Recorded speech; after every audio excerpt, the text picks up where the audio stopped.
Jake Morrison walked down the long metal hallway of Research Station Omega-7. His boots made soft tapping sounds on the floor. He carried a data pad in one hand and a cup of coffee in the other. The coffee was cold now, but he did not care. He had bigger things to worry about. Today was the day he would meet Subject 47 Alpha. Everyone on the station called it the Beast. Jake did not like that name. He thought all living things deserved better than being called a beast. The station was quiet this morning. Most of the crew were still sleeping or working in other parts of the building. Jake liked it this way. It gave him time to think about what he was going to do.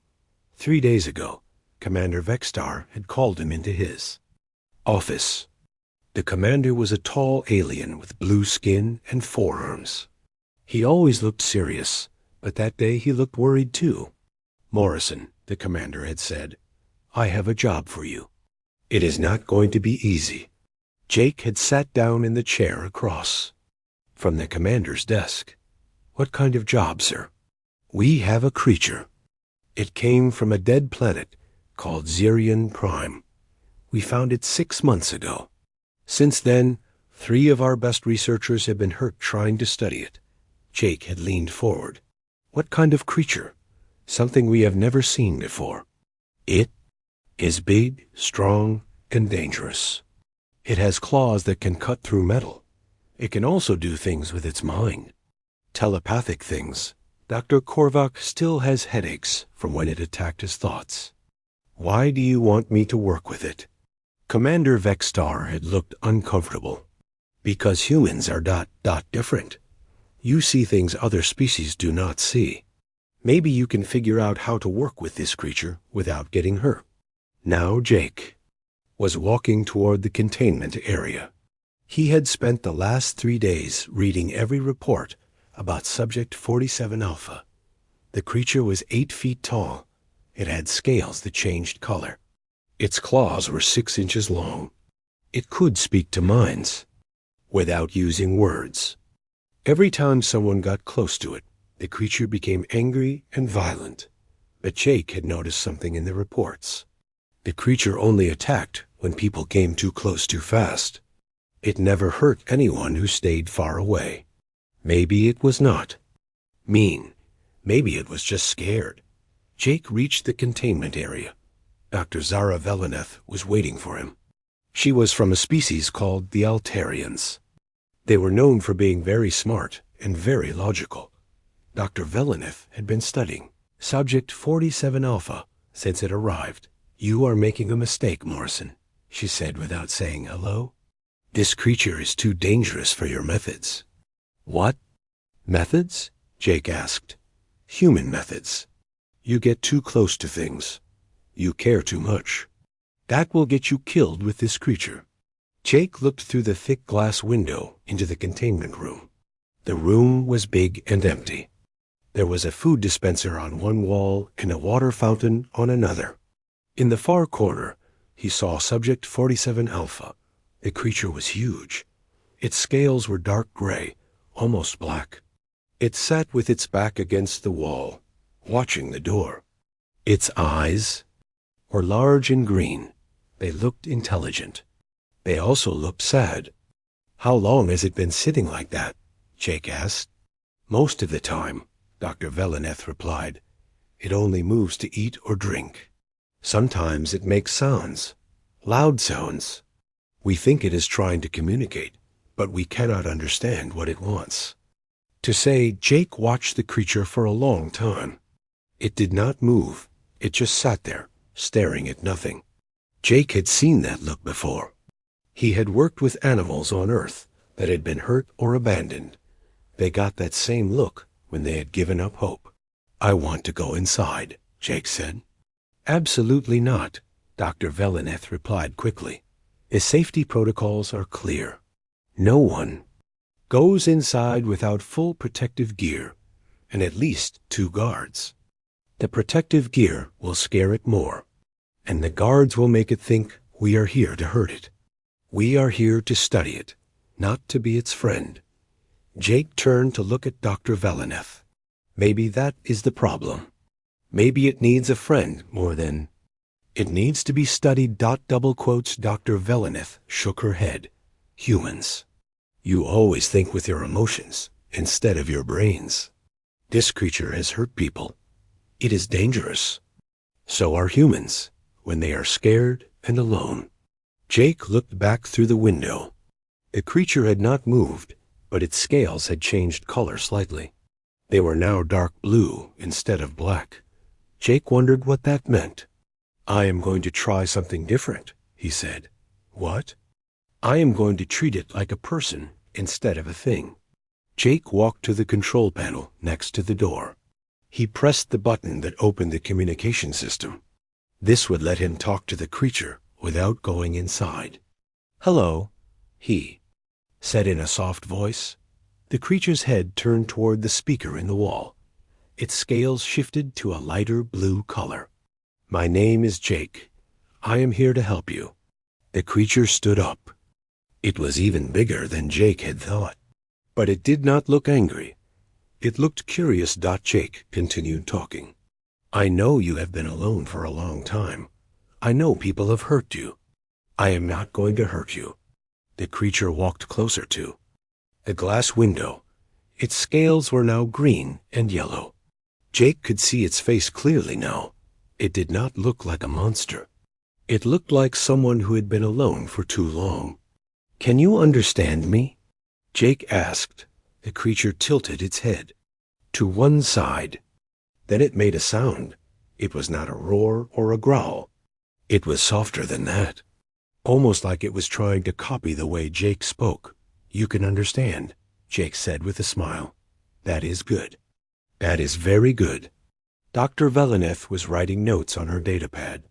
This is interesting, she admitted. It has never responded to verbal communication before. Jake kept talking to the creature. He told it about himself, about Earth, about why he was there. The creature listened every word. Sometimes it made soft sounds back. Sometimes its scales changed color. After an hour, Jake decided to try something. He went to the food dispenser and got some of the special food they had been giving the creature. Instead of using the automatic feeder, he held the food up to the glass. Are you hungry? He asked. The creature looked at the food, then at Jake. It came closer to the glass. Very slowly, it reached out with one claw and touched the glassware. Jake's hand was holding the food. For just a moment, Jake felt something in his mind. It was not painful like the reports had said. It was gentle, like someone trying to say hello without words. Did you feel that? Dr. Veleneth asked. She had seen Jake's surprised expression.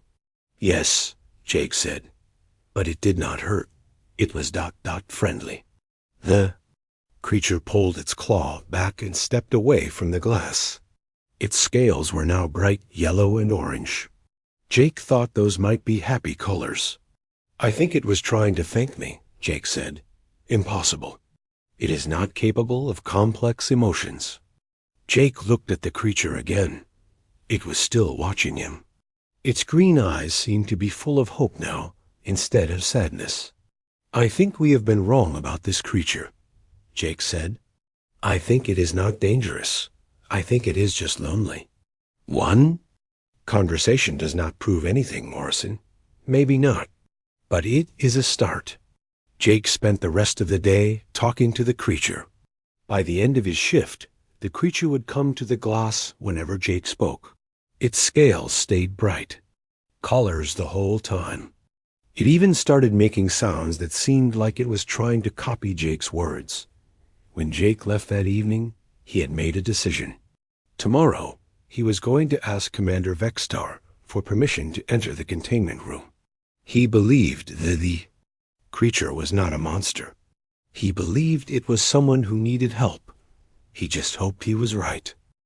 3 weeks had passed since Jake started working with the creature. Every day, he spent hours talking to it through the glass. The creature, which Jake had started calling Echo because it tried to copy the sounds he made, had become more active and alert. Echo's scales changed colors more often now. Jake was learning what the different colors meant. Bright yellow and orange meant happy. Blue and green meant curious. Dark gray or black meant scared or sad. Red meant angry, but Jake had not seen red scales in over a week. This morning was different. When Jake arrived for his shift, Echo was not waiting by the glass like usual. Instead, the creature was lying on the floor in the corner. Its scales were a dull gray color, and it was breathing hard. "Something is wrong," Jake said to Dr. Veleneth, who was checking the monitors. "Its temperature is too high," she replied, looking worried. "It has been like this since yesterday evening. We have been running tests, but we cannot figure out what is making it sick." Jake pressed the communication button. "Echo, can you hear me?" The creature lifted its head slightly, but did not get up. Its green eyes looked tired and dim. "We need to help it," Jake said. "We are trying," Dr. Veleneth replied. "Dr. Korvac is preparing medicine. We should have some answers soon." But Jake could see that Echo was getting worse. The creature's breathing was becoming more difficult. Its scales were turning darker gray. Dr. Korvac arrived an hour later with a team of medical specialists. They had prepared several different medicines, but none of them knew which one would work. Echo's species was still unknown to them. They were guessing about everything. "We could try the broad-spectrum antibiotics first," Dr. Korvac suggested. "If it is an infection, that might help. Or we could use the fever reducers," another doctor said. "The high temperature is the biggest problem right now." Jake watched them debate through the glass. Echo had not moved in 30 minutes. Its breathing was very shallow now. "This is taking too long," Jake said. "Echo is dying while we stand here talking."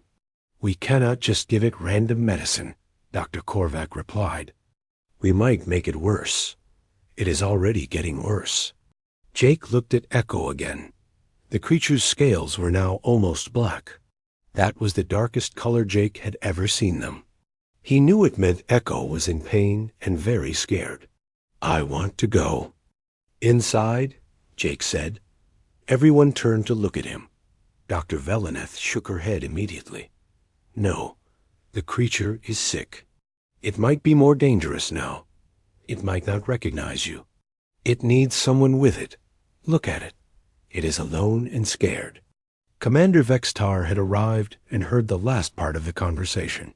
"Morrison, the safety rules are clear. No one enters the containment room without proper protection. The protection gear will scare Echo more.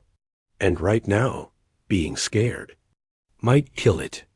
Jake had been thinking about this for the past hour. He had noticed something in the reports that others had missed.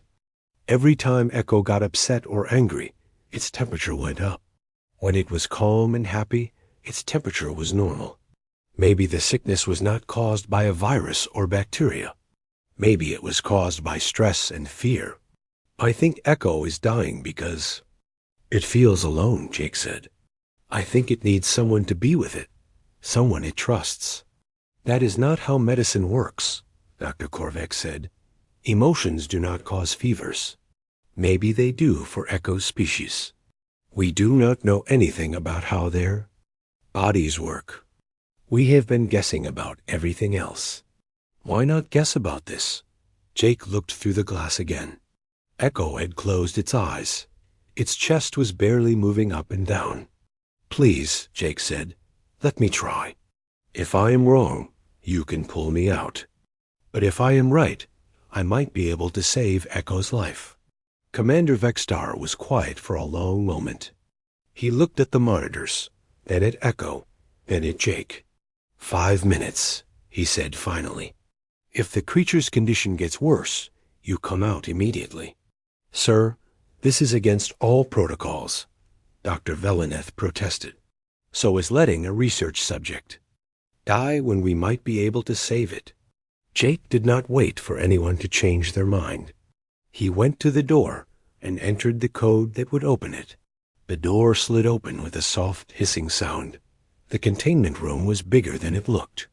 From outside, Jake walked slowly toward Echo. He was nervous, but he tried not to show it. Echo needed him to be calm and strong. "Hey, Echo," Jake said softly. "I am here." The creature opened its eyes. For a moment, Jake thought Echo might not recognize him. But then the creature's scales shifted slightly, from black to dark gray. It was a small change, but Jake knew it meant Echo was glad to see him. Jake sat down on the floor next to Echo. The creature was even bigger up close. Its claws were longer than Jake's fingers. Its teeth were sharp and white. But Jake was not afraid. He could see in Echo's eyes that it was just sick and scared. "I know you feel terrible," Jake said, "but you are going to be okay. I am not going to leave you alone." Echo made a soft sound. It was weak, but it sounded like the creature was trying to say something. Jake reached out slowly and touched Echo's arm. The creature's skin was hot and dry, but Echo did not pull away. Instead, it moved closer to Jake. Then something amazing happened. Jake felt Echo's thoughts in his mind. It was not painful like the other researchers had described. It was gentle and warm. Echo was not trying to hurt him. It was trying to talk to him. Through the connection, Jake could feel what Echo was feeling. The creature was scared and lonely. It missed its family and its home. It did not understand why it was in this room, why people were afraid of it, why it was always alone. "I know," Jake said. "I know you miss your home. I know you are lonely. But you are not alone now. I am here with you." Echo's scales began to change color. The black faded to gray, then to blue. Its breathing became a little easier. Jake felt Echo's thoughts again. This time, the creature was trying to share memories. Jake saw flashes of a beautiful world with crystal mountains and purple skies. He saw other creatures like Echo living together in groups. He saw Echo as a young creature, playing with others of its kind. Then the memories turned dark. Jake saw the sky fill with fire. He saw the ground shake and crack. He saw Echo's family running, trying to escape something terrible. He saw Echo get separated from the others in the chaos. "You lost your family," Jake said. "That is why you are so sad." Echo made another soft sound. Jake felt the creature's agreement in his mind. "I am sorry that happened to you. I am sorry you have been alone for so long." Jake stayed with Echo for the next 2 hours. He talked to the creature and shared his own memories through their mental connection. He showed Echo pictures of Earth, of his family, of the animals he had worked with. Slowly, Echo began to feel better. Its temperature started to go down. Its breathing became normal. Its scales changed from gray to blue to green. Dr. Velenith was watching everything through the glass. She was taking notes and recording everything she saw. "This is impossible," she said to Commander Vextar. "The creature's vital signs are improving, but we have not given it any medicine." "Morrison was right," the commander replied. "The creature was sick because it was alone and scared. Having someone with it is helping it heal." By the end of the day, Echo was sitting up and moving around normally. Its scales were bright yellow and orange. It was making happy sounds and trying to copy words that Jake said. When Jake finally left the containment room, Echo watched him go with sad eyes. But it was not the hopeless sadness Jake had seen before. It was the sadness of a friend who did not want to say goodbye. "I will be back tomorrow," Jake promised. "I will always come back." Echo's scales flashed bright gold, a color Jake had never seen before. He thought it might mean love or happiness or gratitude. Maybe it meant all three. As Jake walked back to his quarters that night, he knew everything had changed. Echo was not just a research subject anymore. Echo was his friend, and friends took care of each other. The next morning, Jake found a note on his desk from Commander Vextar. It said he was being given permission to spend more time with Echo. It also said that Echo had been making sounds all night that sounded like it was trying to say, Jake. Jake smiled as he read the note. Echo was learning to talk. Soon, they would be able to have real conversations. Jake could hardly wait. 2 months had passed since Echo's illness. The creature had grown bigger and stronger during that time. It was now almost 9 feet tall, and its scales were brighter and more colorful than ever before. But the most amazing change was that Echo could now speak simple human words. Jake entered the containment room carrying a tray of different foods. He had been bringing Echo new things to try every day. Today, he had brought fruits from 3 different planets and some Earth chocolate that he had been saving. Jake, Echo said when it saw him. The creature's voice was deep and musical, not quite human, but easy to understand. Good morning, Echo, Jake replied with a smile. How are you feeling today? Good, happy. Jake here. Echo's scales were bright gold and orange, the colors that Jake now knew meant pure happiness. The creature walked over to Jake and gently touched his shoulder with one massive claw. This had become their daily greeting. I brought you some new foods to try, Jake said, setting the tray down on the floor. Echo looked at the tray with interest. Over the past weeks, it had developed preferences for certain tastes. It liked sweet things the best, especially anything with fruit. It did not like spicy foods at all. What this? Echo asked, pointing to a small blue fruit. That is called Centurion berry. It grows on a planet far from here. It should taste sweet. Echo picked up the berry carefully. Its claws were very sharp, but it had learned to be gentle when handling small things. It ate the berry, and its scales flashed bright yellow. Good. Very good. More? Jake laughed. Yes, you can have more. While Echo ate, Jake worked on his daily reports. He had to write down everything that happened during their time together.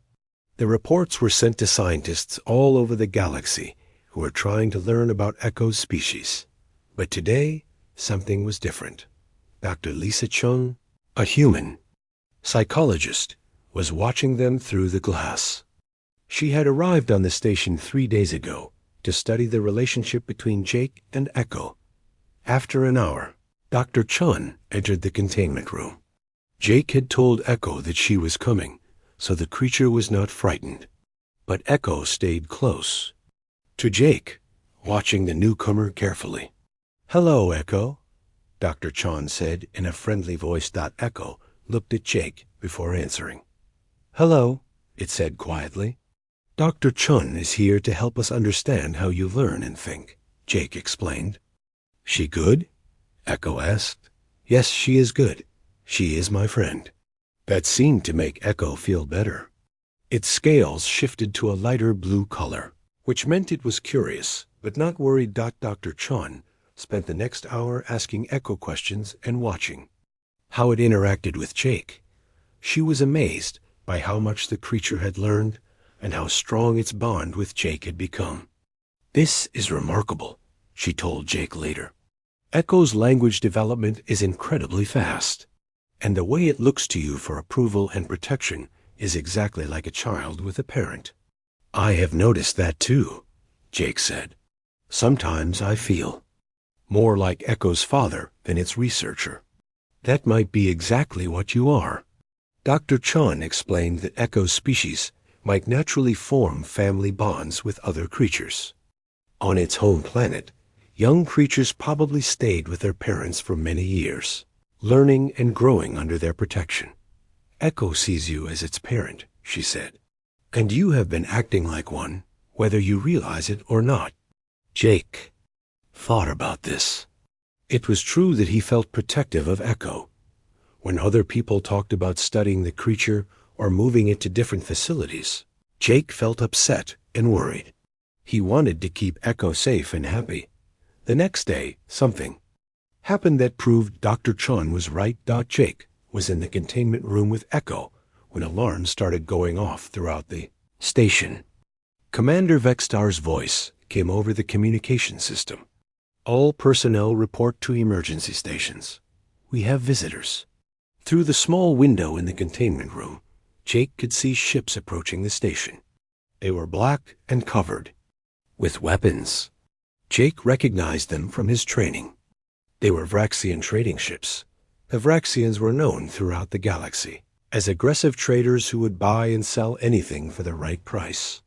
They often visited research stations looking for unusual creatures or technologies they could purchase.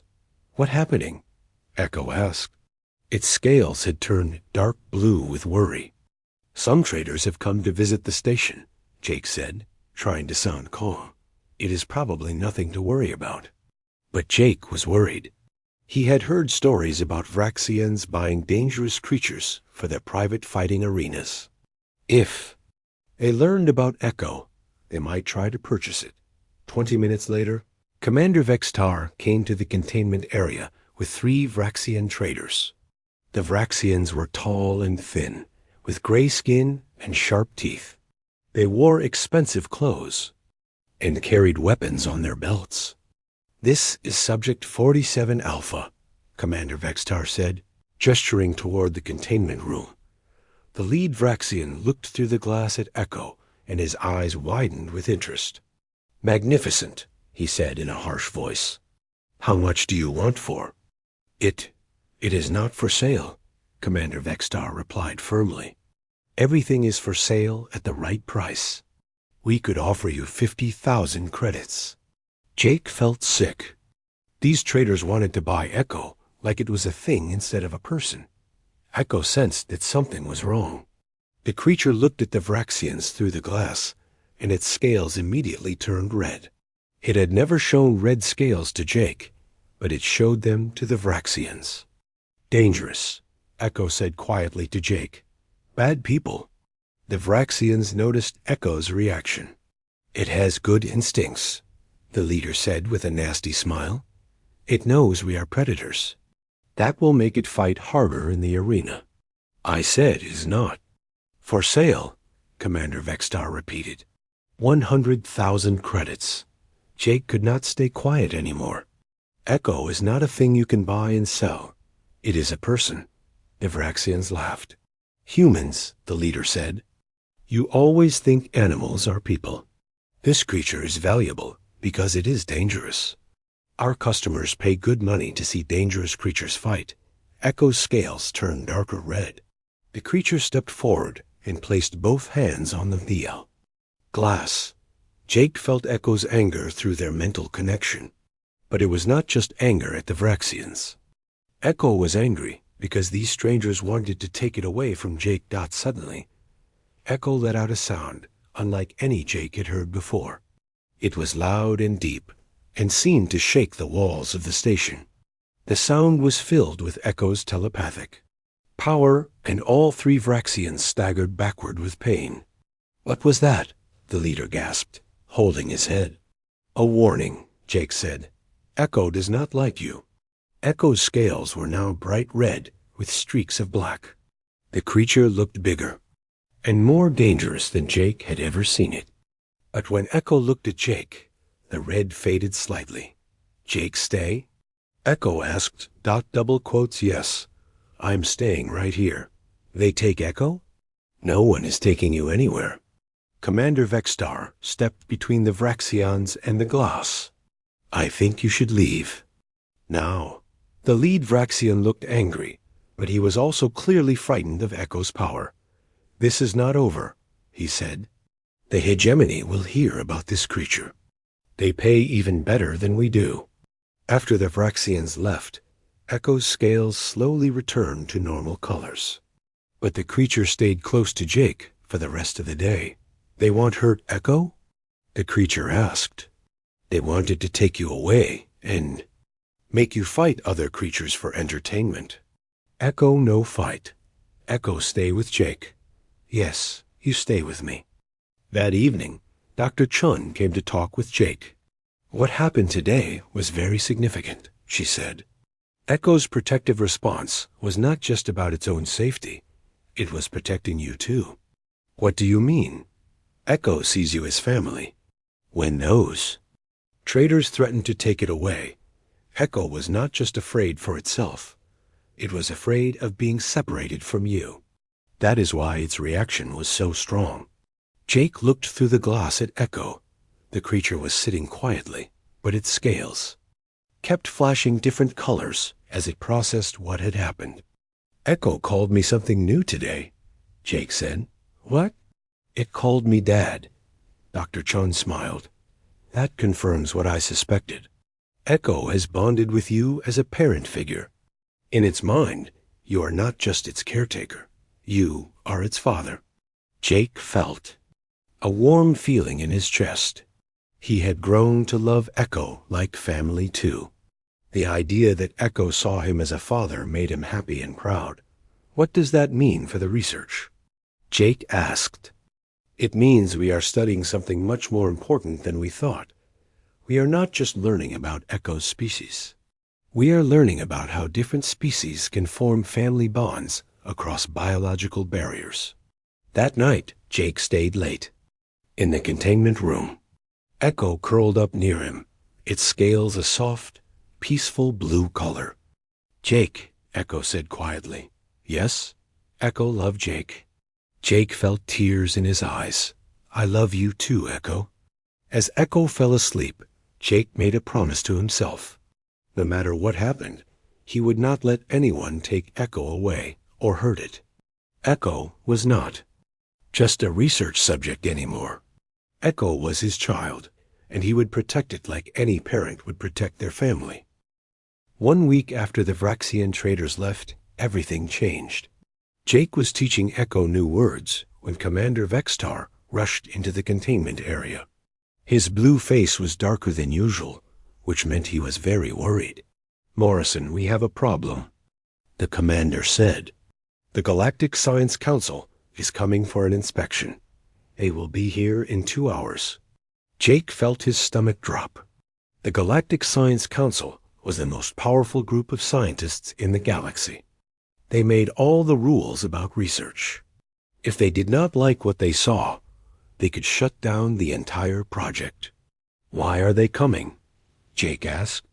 Someone told them about Echo and your methods. They want to see if we are following proper research protocols. Jake looked through the glass at Echo. The creature was listening to every word. Its scales were turning worried blue colors. Dad scared? Echo asked. No, I am not scared, Jake lied. Some important people are coming to visit. They want to meet you. Echo's scales shifted to curious green. They good people? I hope so. Commander Vextar pulled Jake aside. Morrison, you need to understand something. The council leader is Director Morgan. He is very strict about rules. He believes that researchers should never get emotionally involved with their subjects.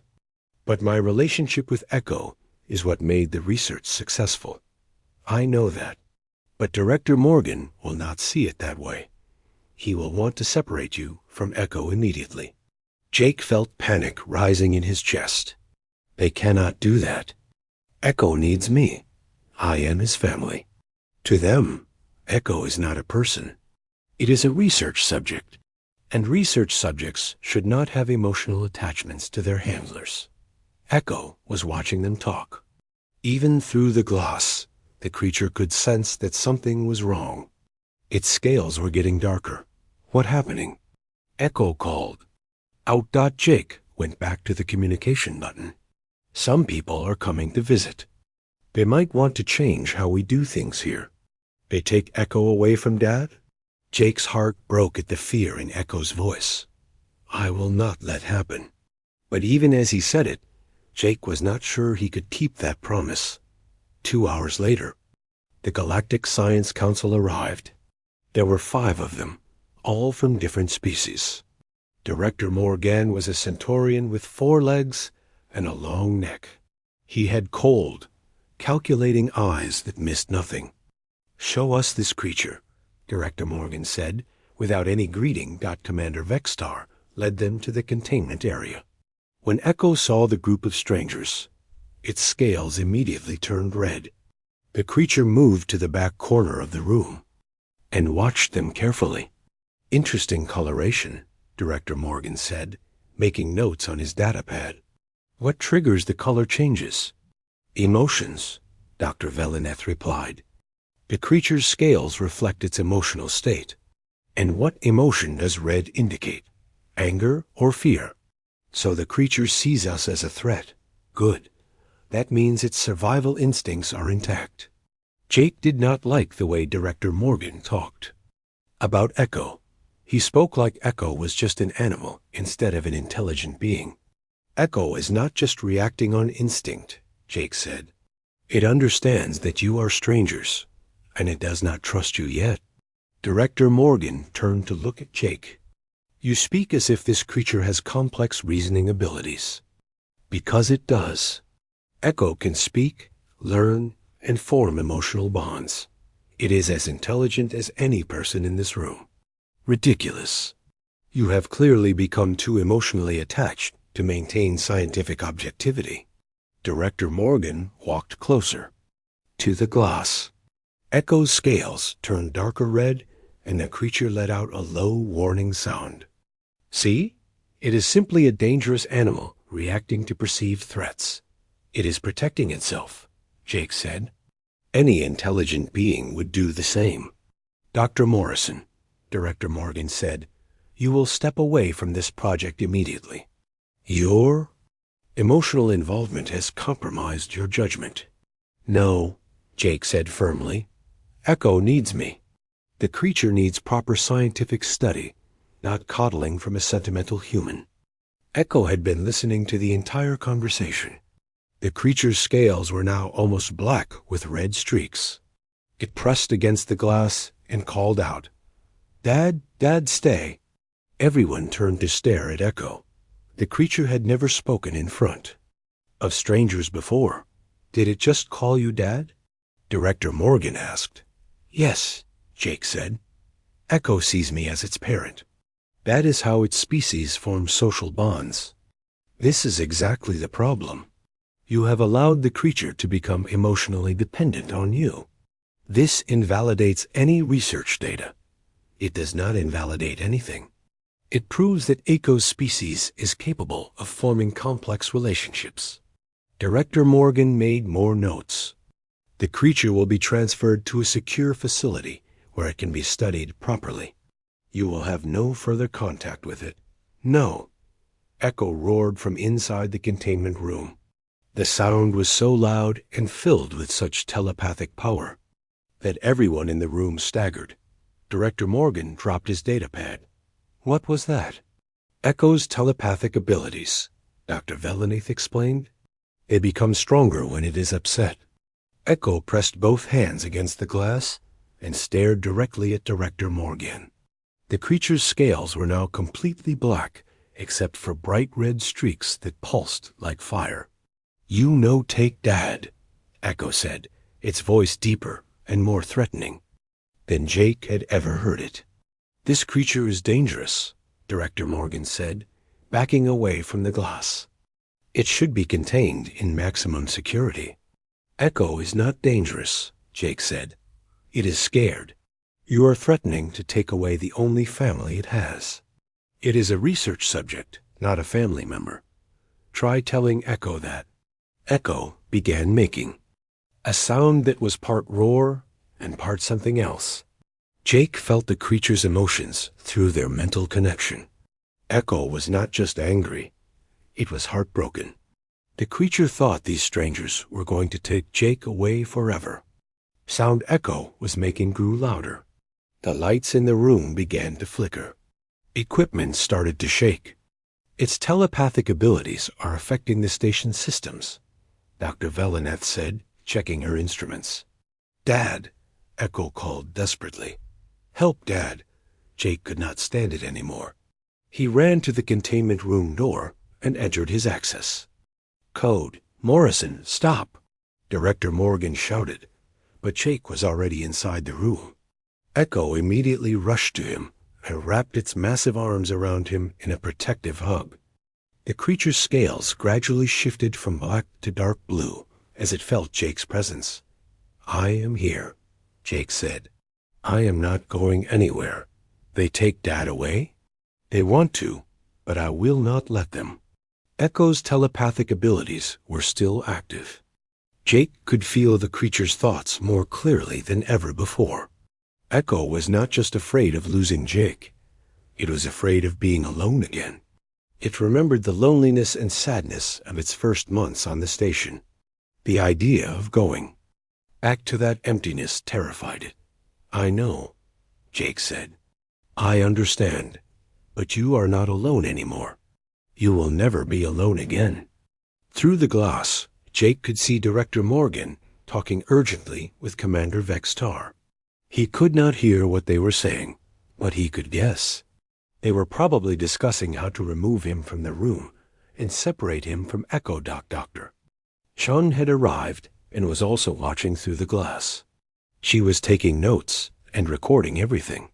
"This is a perfect example of the parent-child bond I described in my report," she said loudly enough for Director Morgan to hear. "It is an example of a researcher losing professional objectivity," Director Morgan replied. "No, it is an example of successful interspecies communication and relationship building. This is groundbreaking research." Echo's scales were slowly returning to normal colors, but the creature stayed close to Jake. It kept one large hand on Jake's shoulder, as if making sure he was real. "Dad safe?" Echo asked quietly. "I am safe. You are safe. We are together. Promise?" Jake looked through the glass at Director Morgan and the other council members. He saw Commander Vextar looking worried. He saw Dr. Chun defending his work. He saw Dr. Veleneth taking careful notes of everything that was happening. "I promise," Jake said, though he was not sure how he would keep that promise. Echo's scales flashed bright gold for just a moment. It was the color that meant complete. "Trust and love. Echo trusts Dad," the creature said. "And Dad trusts Echo." Jake knew that the next few hours would determine everything. Either the council would understand that Echo was a person who deserved respect and family, or they would take Echo away and treat it like a thing to be studied. But looking at Echo's trusting face, Jake made a decision. Whatever happened, he would not abandon his child. Echo had called him Dad, and that meant something. It meant everything. The argument outside the containment room continued for 3 hours. Jake stayed with Echo the entire time, watching through the glass as Director Morgan debated with Commander Vextar and Dr. Chun. Echo's scales shifted between worried blue and protective orange as it sensed the tension. "They still talking," Echo observed. "Yes, they are trying to decide what is best for you. Echo know it best. Stay with Dad." Jake squeezed Echo's large hand gently. "I agree." Suddenly, new alarms began ringing throughout the station. These were different from the visitor alarms they had heard when the Vraxians came. These were emergency warnings. Commander Vextar's voice came over the communication system. "All personnel to emergency stations. Military vessels approaching. This is not a drill." Through the small window, Jake could see large black ships moving toward the station. They were much bigger than the Vraxian trader ships, and they bristled with weapons. "Hegemony forces," Commander Vextar announced. "They are demanding we surrender Subject 47 Alpha immediately." Echo's scales turned dark red instantly. "Bad people come for Echo? The Hegemony wants to use you as a weapon," Jake explained. "But we will not let them." Director Morgan rushed into the containment area with the other council members. His face was pale with fear. "This is your fault, Morrison," he said angrily. "Your emotional attachment to the creature has created this situation." "How is this?" "My fault?" Jake asked. "The Hegemony learned about the creature's abilities from the Vraxian reports. They want to use it in their military." Jake felt sick. The Vraxians had told the Hegemony about Echo's telepathic powers and physical strength. Now the most dangerous military force in the galaxy wanted to turn Echo into a living weapon. "They cannot have Echo," Jake said firmly. "We may not have a choice. The hegemony has enough firepower to destroy this station." Echo was listening to everything. The creature's scales were now almost black with red streaks pulsing like fire. It was the angriest Jake had ever seen Echo, but the anger was not directed at anyone in the room. It was directed at the threat outside. "Echo no go with bad people," the creature said. "Echo protect Dad. Echo protect station." "No, Echo," Jake said quickly. "You do not need to fight anyone. We will find another way." But Echo was not listening. The creature's telepathic abilities were growing stronger as its emotions intensified. Jake could feel Echo's thoughts, and what he sensed scared him. Echo was preparing to defend its family and home, even if it meant fighting an entire military fleet. Dr. Chon stepped forward. "Director Morgan, I have an idea. What if we show the galaxy what Echo really is?" "What do you mean?" "We broadcast everything that has happened here. Show everyone that Echo is not a weapon or a monster. Show them that Echo is a person with feelings and intelligence." "That is against all research protocols," Director Morgan protested. "So is letting the hegemony turn a sentient being into a weapon." Commander Vexstar was monitoring the approaching ships. "The hegemony fleet will be in firing range in 30 minutes. We need to decide quickly." Echo suddenly stood up and walked to the glass wall-facing space. The creature placed both hands on the glass and closed its eyes. Its scales began to glow with soft light. "What is it doing?" Director Morgan asked. Jake felt Echo's thoughts expanding outward. The creature was using its telepathic abilities to reach beyond the station, touching the minds of everyone on the approaching ships. Echo is trying to communicate with them. Jake realized through their mental connection. Jake could sense what Echo was sharing. The creature was showing the hegemony soldiers its memories. Not just the happy memories of its time with Jake, but the painful memories too. The destruction of its home world. The loneliness of its early months on the station. The fear and sadness it had felt. But Echo was also sharing something else. It was showing them the love and trust it had found with Jake. The joy of learning new words. The happiness of having a family. The hope for a peaceful future. Some of the hegemony soldiers began to hesitate. Through Echo's expanding telepathic network, Jake could feel their confusion and doubt. They had been told they were coming to collect a dangerous weapon. But what they were experiencing through Echo's memories was the thoughts and feelings of someone who just wanted to live in peace with their family. "It is working," Dr. Chon said, watching the sensor readings. "The lead ships are slowing down." But not all of the hegemony soldiers were affected by Echo's message. The fleet commander, a being known for his cruelty, ordered his ships to continue their approach. "Prepare to board the station." His voice came through the communication system. "Capture the creature alive. Kill anyone who interferes." Echo's scales flashed bright red with anger. The creature's telepathic abilities exploded outward with such force that equipment throughout the station began to overload. "Echo, stop," Jake said urgently. "You are going to hurt yourself." "Echo protect family," the creature replied. "Bad people no hurt Dad." But Jake had a better idea. "Echo, instead of fighting them, show them what you showed me. Show everyone in the galaxy." "How?" Dr. Chun understood immediately. The station's communication array. Echo could use it to broadcast its memories to every world in the galaxy. "That would expose everything," Director Morgan said. "Good," Jake replied. "Let everyone see the truth." Echo looked at Jake with questioning eyes. "Dad want Echo tell everyone?" "Yes, tell them who you really are." Tell them about your family on your home world. Tell them about us. Echo's scales shifted to determined gold. The creature walked to the center of the room and closed its eyes again.